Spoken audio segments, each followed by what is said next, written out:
Profesor Dr. Judan Arif Fakrullah yang merupakan Direktur Jenderal pada Direktorat Jenderal Kependudukan dan Pencatatan Sipil Kementerian Dalam Negeri Republik Indonesia yang juga merupakan pembina dari APPDI. Nah, beliau akan menyampaikan topik mengenai kesiapan sektor publik khususnya Dukcapil dalam mengimplementasikan Undang-Undang Pelindungan Data Pribadi sesuai yang disampaikan dengan Bu Indri tadi ya, bagaimana supaya kita ini tidak kaget dengan adanya undang-undang baru ini gitu ya tadi mungkin Bu Indri. Nah, siapa pembicara kita ini? Profesor Dr. Judan Arif Fakrullah merupakan ahli di bidang hukum administrasi negara dan sosiologi hukum yang saat ini menjabat sebagai Direktur Jenderal Kependudukan dan Pencatatan Sipil. Beliau pernah bertindak sebagai pejabat Gubernur Gorontalo pada tahun 2016 sampai 2017. Sebelumnya pernah menjabat sebagai staf ahli Mendagri bidang hukum dan politik, Kepala Biro Hukum Kementerian Dalam Negeri Republik Indonesia pada tahun 2011, PLT Kepala Biro Hukum Kemendagri 2010, Kepala Bagian Penyusunan Perundang-undangan pada tahun 2008, dan Eselon 4 Bidang Diklat Kemendagri pada tahun 2002 yang bertugas untuk menyusun kebijakan pengelolaan STPDN dan IIP yang kemudian digabung menjadi IPDN. Perjalanan karirnya diawali sebagai dosen Fakultas Hukum Universitas Wijaya Kesuma, yang kemudian dilanjutkan di Fakultas Hukum Universitas 17 Agustus Surabaya dan di Universitas Borobudur. Selain itu juga dosen di program S3 Universitas Indonesia, IPDN, UPH, UNS, dan Universitas Jayabaya. Berkat keahliannya di bidang hukum administrasi negara dan sosiologi hukum, beliau dianugerahi sebagai guru besar termuda dalam komunitas intelektual ilmu hukum Indonesia pada usia 35 tahun. Nah, ini mungkin saya sapa dulu Profesor Sudan. Selamat pagi Pak Hans, rekan-rekan Selamat pagi Prof. Sudan, apa kabar? Alhamdulillah, baik, sehat Pak. Alhamdulillah sehat. Oke, mungkin tanpa panjang-panjang, ini langsung saja waktu dan tempat saya serahkan ke Prof. Sudan ya. Ya. Iya, terima kasih. Terima kasih Pak Dr. Michael Hans. Juga saya ingin menyapa senior saya, juga para sahabat, ada Prof. Abu Bakar Munir, Prof. Supancana atau Prof. Dodi, Pak Dr. Ardi Suteja, Ibu Indri dan Ibu Sarah Bakar, rekan-rekan semuanya. Saya merasa senang, merasa mendapatkan kehormatan untuk bisa berbagi dalam forum yang mulia ini. Forum di Asosiasi Profesional Privasi Data Indonesia atau APPDI. Terima kasih kesempatannya. Izinkan saya menyampaikan beberapa hal secara ringkas terkait bagaimana Direktorat Jenderal Dukcapil beserta jajarannya ke bawah di seluruh Indonesia mempersiapkan diri untuk comply dengan Undang-Undang Perlindungan Data Pribadi yang sudah disahkan di DPR beberapa waktu yang lalu. Nah, ini adalah pekerjaan besar sekali, karena kita akan masuk ke dalam area yang saya sebut dengan manajemen hukum, yang akan mencakup material, methods, mesin, money. Ada 5M kalau mau mudahnya. Kita itu nanti akan membutuhkan individu seperti apa, man-nya seperti apa. Karena tentu kita akan masuk ke dalam sebuah kawasan baru, di mana perlindungan data, keutuhan data, kerahasiaan data, kedaulatan data akan menjadi bagian yang sangat penting. Kemudian kita perlu material, bahan-bahan, infrastruktur seperti apa. Kemudian perlu metode seperti apa. Dan yang tidak kalah pentingnya, semua itu memerlukan uang dalam rangka kita menggerakkan semua sektor itu. Dan yang terakhir, material, metode, mesin-mesin yang digunakan dalam rangka bagaimana kita mengerjakan itu. Nah, di Dukcapil bagaimana? Jadi Bapak dan Ibu, saya merasa mendapatkan amanah yang besar sebagai Dirjen Dukcapil yang mengelola 275 juta penduduk Indonesia. Penduduk terbesar keempat di dunia dengan dinamika yang demikian tinggi. Perpindahan penduduk kita, Bapak dan Ibu, itu kalau kita lihat, memiliki dinamika tinggi karena per bulan lebih dari 500.000 penduduk kita berpindah rumah. Yang resmi didaftarkan ke Dukcapil. Belum lagi penduduk kita berada dalam suasana demografi yang berbeda. Dan 56% penduduk kita bertempat tinggal di Jawa. Nah, pergerakannya demikian besar dan tidak merata. Bertumpu di Jawa, kedua Sumatera, yang ketiga kelihatannya sedikit, tetapi Bali, Nusa Tenggara, ya itu cukup dinamis. Kemudian Sulawesi, ya bergerak di wilayah Sulawesi. Nah, nanti dengan IKN akan mulai menggerakkan roda ekonomi dan pasti demografinya akan mulai bergerak juga. Nah, yang lebih kecil pergerakannya adalah karena memang penduduknya sedikit di wilayah Papua dan Maluku. Ini kecil penduduknya. Jadi di wilayah Maluku dan Papua itu hanya kurang lebih 1% dari seluruh penduduk Indonesia. Nah, dinamika ini dibungkus dengan administrasi kependudukan. Apa yang kami kerjakan itu menerbitkan dokumen kependudukan. Ada 24 dokumen kependudukan, dan yang sekarang itu kita mulai bertransformasi kepada data. Jadi Bapak dan Ibu, Dukcapil itu menjadikan Indonesia bergerak dengan tradisi administrasi kependudukan yang kalau dibandingkan dengan berbagai negara lain, kita masih muda. Administrasi kependudukan kita dibangun secara sistematik baru tahun 2006. Dengan Undang-Undang 23 tahun 2006 tentang administrasi kependudukan. Dan Direktorat Jenderal saya, atau Direktorat Jenderal Dukcapil, itu baru berdiri tahun 2002. Mulai operasional aktif 2004. Jadi Mas Michael Hans terbayang, 2004 kita baru bergerak sebagai Direktorat Jenderal yang seperti sekarang. Dulu, Dukcapil itu tersebar di kabupaten kota, dan tiap kabupaten kota berdiri sendiri-sendiri. Belum tersentralisasi seperti sekarang. Jadi kalau penduduk dulu punya data di Kabupaten Sleman, bisa juga punya data di Kabupaten Bantul, karena terpisah. Masing-masing kabupaten bekerja terpisah-pisah. Jadi kalau orang punya dokumen di Surabaya, KTP di Jakarta, punya KTP lagi di Sukabumi, zaman dulu sangat mungkin. Karena data centernya tidak ketemu di pusat. Masing-masing kabupaten punya data center sendiri-sendiri. Bergeraklah kita memperbaiki dari 2004, kemudian sampai sekarang seluruhnya tersentralisasi ke pusat. Jadi saat ini hanya ada satu data center. Kalau kemarin masih ada 15 kabupaten kota, punya data center sendiri-sendiri, tetapi terkonsolidasi ke pusat. Nah sekarang kita hanya memiliki data center satu di nasional, semua yang di daerah kita hapus. Nah ini menjadikan penduduk kita bisa lebih mudah diadministrasikan, setiap kali perpindahan terbaca oleh pusat. Lahir, mati, kawin, cerai, pindah, semua terbaca di dalam data center pusat. Inilah sistem yang kita bangun sekarang. Maka 275 juta penduduk kita yang memiliki KTPL sekarang 98%. Target kita di Desember 31 Desember nanti 99,3%. Kita masih mengejar di 3 bulan ini 1,3% lagi, terutama anak-anak yang berusia muda. Pemilih pemula, umur 17 tahun. Nah, dengan data yang semakin lengkap, mulailah tumbuh di Indonesia upaya untuk integrasi data. Mulailah kita bangun, nah saat ini sudah ada 5.365 lembaga yang kerjasama untuk integrasi data dengan Dukcapil. Nah, terjadi pertumbuhan yang luar biasa. Ketika saya menjadi dirjen di tahun 2015, itu baru 40 lembaga yang kerjasama, kurang lebih 40 lembaga. Kemudian bertambah, sekarang di angka 5.365. Nah, kerjasama ini adalah kerjasama untuk verifikasi data. Berbagai lembaga sudah punya data, datanya dicocokkan dengan data Dukcapil, kita menuju era satu data kependudukan.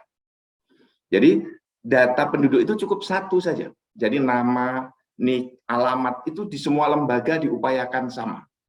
Nah saat ini yang terjadi, ini Prof. Dodi, Prof. Abu Bakar Munir, Prof.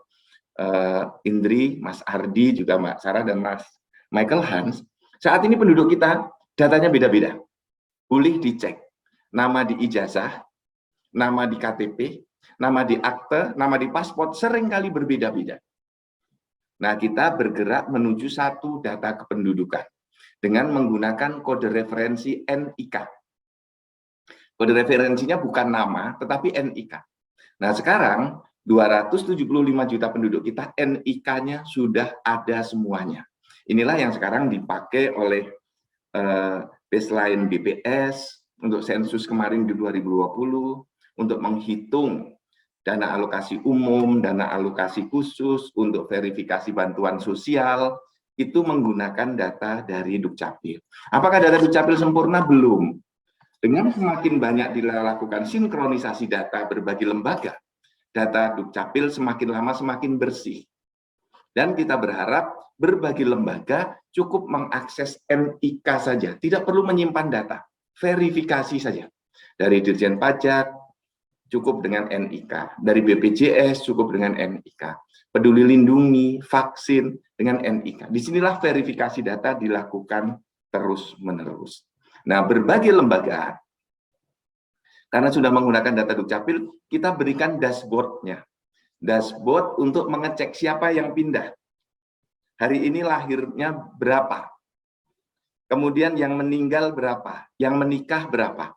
Ada di dashboard-nya. Ini bisa dilihat jumlahnya. Jadi berbagai lembaga kita bisa tahu. Penduduk Indonesia yang sedang bergerak berpindah itu, misalnya ada 16.000.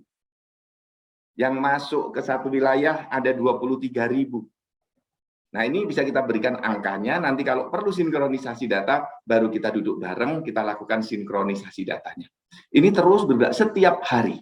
Nah, tentu ini menjadikan kita harus lebih hati-hati, karena semakin banyak lembaga bekerja sama, pintu hacker, pintu di dalam interception data secara ilegal semakin banyak terjadi.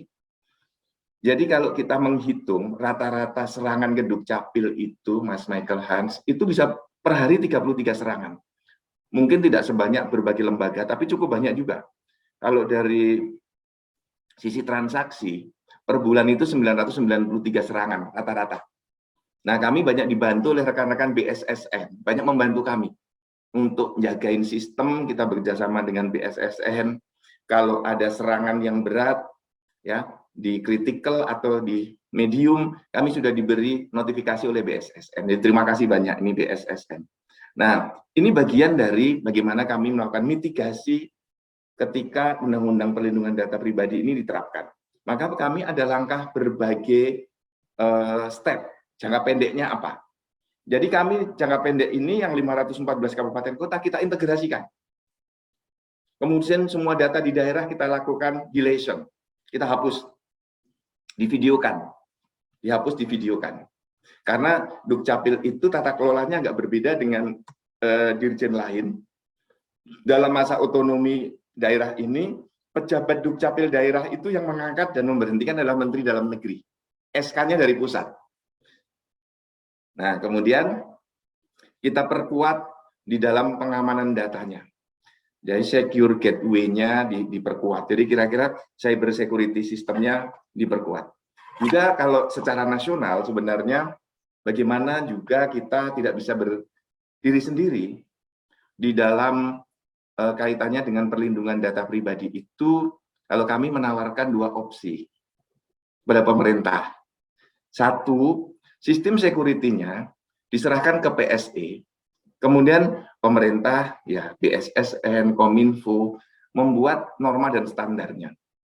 Atau kalau kami ini bisa lebih tenang, BSSN dan Kominfo, atau BSSN atau Kominfo, monggo, yang mana yang cocok, itu yang memperkuat security system di masing-masing PSE. Nah, ini akan membuat tenang semua pengelola data atau pengendali data. Jadi ini kan tidak mudah. Saya 8 tahun mengelola data center. Itu udah dikduk juga. Kalau data centernya down. Atau kalau hackernya pas banyak. Waduh, kita dinotifikasi nggak tidur nih kawan-kawan yang di data center. Kalau saya sih tetap bisa minta informasi sewaktu-waktu ini gimana yang sedang terjadi. Nah, jadi kalau kita inginkan yang seperti itu. Karena bagi kami data Dukcapil itu sekarang sudah dipakai oleh banyak sekali lembaga. Jadi memang pintu hacker, pintu penyalahgunaan, lubangnya juga banyak. Kalau dulu yang kerjasama 40, ditambah 514 kabupaten kota, itulah pintu yang bisa menyebabkan terjadinya illegal access. Tapi sekarang sudah 5.000 lembaga, 5.000 itu sudah menjadi pintu illegal access. Nah, ini yang harus kita cermati. Maka kami di beberapa waktu terakhir ini sambil membuat Undang-Undang Perlindungan Data Pribadi, kami menjadi tim di tingkat nasional bersama Kominfo membahas di DPR. Kami menyiapkan langkah-langkah. Kami terus bekerjasama dengan BSSN, sosialisasi ke daerah-daerah untuk meningkatkan awareness. 514 kabupaten kota itu harus membangun awareness, kesadaran untuk perlindungan data. Kami sosialisasikan terus kepada pegawai Dukcapil tentang perlindungan data melalui program Dukcapil Belajar setiap hari Jumat pagi. Ada 90 menit kami seluruh Indonesia bertemu melalui program Dukcapil Belajar dan memberikan pemahaman kepada masyarakat melalui program Dukcapil Menyapa Masyarakat setiap hari Sabtu 2 jam, jam 1 siang sampai jam 15. Sosialisasi terus, kerjasama terus dengan berbagai lembaga termasuk BSSN. Juga kami menerbitkan Permendagri tentang SMKI, Sistem Manajemen Keamanan Informasi di tahun 2021. Permendagri 57 tahun 2021 ini mengantisipasi Undang-Undang Perlindungan Data Pribadi. Kami membuat lebih dulu karena pada waktu membahas sudah ada pasal-pasal yang disepakati. Kami buat menjadi Permendagri ini yang sekarang kita terapkan. Nah, Permendagri 57 itu diawali dengan Permendagri Siak terpusat. Kemudian saat ini di dalam Permendagri dan dua Permendagri itu kita mendorong dengan sistem keamanan informasi berbasis ISO 27001. Nah, ini seluruh Indonesia termasuk 514 kabupaten kita dorong dengan ISO dan semua lembaga yang kerjasama dengan Dukcapil harus memiliki sertifikat ISO. Walaupun ini bukan jaminan, tapi merupakan salah satu pintu bagi kita untuk menjaga keamanan data itu. Karena ya gimana ya, saya harus cerita ini kepada rekan-rekan semuanya yang hadir. Semua lembaga yang menjadi pengendali data harus tunduk dengan Undang-Undang Perlindungan Data Pribadi. Kita banyak sekali lembaga pengendali data. Bank punya data nasabah, Polri punya data pemegang SIM dan kendaraan bermotor, kampus punya data mahasiswa, BPN punya data pemilik tanah, rumah sakit punya data pasien. Jadi semua lembaga itu sudah punya data terlebih dahulu. Nah, di dalam praktek untuk pelayanan publik, data itu dicocokkan, diverifikasi, diupdate dengan NIK. Jadi ke depan Bapak dan Ibu, kita masuk ke dalam era single identity number. Nah, ini yang perlu juga kita persiapkan karena apa? Penyalahgunaan data di dunia maya itu banyak sekali. Kalau rekan-rekan nanti sempat googling di Google, buka misalnya KTPL, KK, di situ foto-foto, image, data itu banyak sekali. Ini masyarakat kita sering upload lewat Facebook, lewat WhatsApp, lewat email, itu akan tampak data KTPL, data paspor, data rekening bank, ya banyak sekali. Ya, terlihat. Itu tinggal dilihat aja datanya, sudah terpampang. Nggak usah dibocorkan, di Google itu banyak sekali, jutaan image seperti ini. Termasuk data ATM, data kartu kredit, paspor, dan seterusnya. Banyak sekali ada di sana. Nah, ini yang perlu untuk kita bersama-sama membangun awareness. Jadi, langkah awareness penting, langkah aplikasi penting, tetapi kita tidak boleh mengurangi bagaimana kita mempublish data-data agregat. Jadi misalnya Bapak dan Ibu memerlukan data agregat kependudukan, jumlah penduduk. Tinggal dibuka saja di GIS-nya Dukcapil Kemdagri. Ini sudah terpampang sampai ke tingkat desa. Ya. Kalimantan Timur misalnya, penduduk di provinsi itu berapa? Sampai nanti tingkat kabupaten, tingkat desa, data berupa angka bisa dilihat. Tapi ini tidak bisa melihat kepada data, hanya melihat angka. Dan ini terpisah dengan data center sehingga tidak bisa masuk ke dalam sistem nama, alamat, dan seterusnya. Ini Mas Michael Hans, ringkas dari saya. Nanti kita bisa lanjut pada materi berikutnya. Terima kasih banyak. Mohon maaf lahir batin. Wassalamualaikum warahmatullahi wabarakatuh.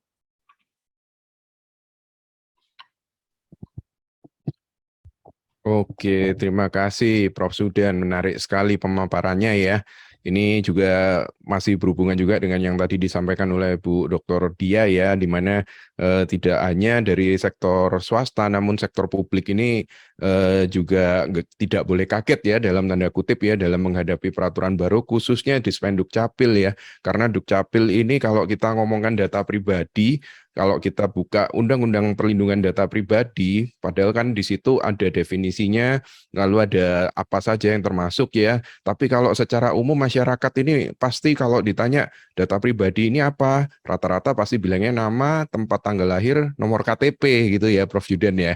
Nah, tadi juga Prof. Judan juga menyampaikan bahwa nomor KTP NIK ini ternyata arahnya ke depannya bakal sangat penting karena semuanya akan diintegrasikan ke sana ya. Jadi nomor KTP ini bagi rekan-rekan di sini, saya rasa rekan-rekan di sini kebanyakan juga dari kalangan profesional, dari kalangan pengusaha ya, dan juga dari praktisi hukum, mungkin sudah paham dengan pentingnya KTP. Namun di sini tugas kita adalah memberikan awareness ya, mungkin kepada klien kita, kepada rekan-rekan kita, kepada employee mungkin, atau kepada teman-teman bahkan bahwa pelindungan data pribadi merupakan hal yang penting, bisa dimulai dari hal-hal yang kecil seperti menjaga nomor KTP supaya bisa membatasi diri untuk upload di sosmed mungkin gitu ya Prof. Yudan ya.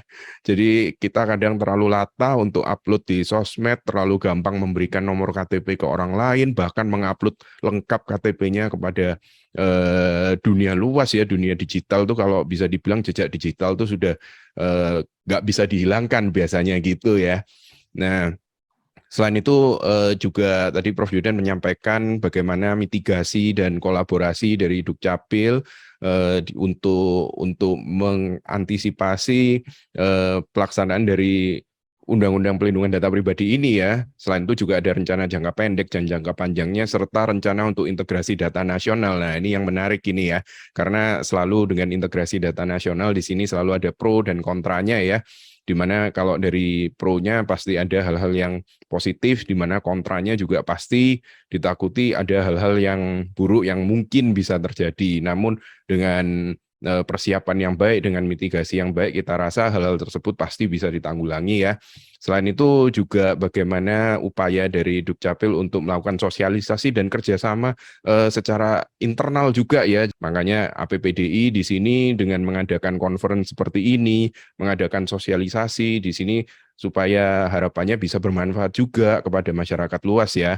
Nah, bagi rekan-rekan di sini mungkin yang mau belajar lebih lanjut lagi bisa juga follow dan selalu kepoin sosmednya APPDI, websitenya APPDI, karena APPDI rutin mengadakan acara-acara diskusi dengan pemateri-pemateri yang pastinya pakar di bidang pelindungan data pribadi, dan bahkan ada juga sertifikasi untuk data protection officer yang dalam waktu dekat ini akan diadakan lagi pada akhir bulan November, di mana teman-teman di sana bisa banyak belajar tentang SOP-nya dalam perusahaan, bagaimana supaya kita bisa comply dengan pelindungan data pribadi, khususnya dengan undang-undang yang baru saja disahkan.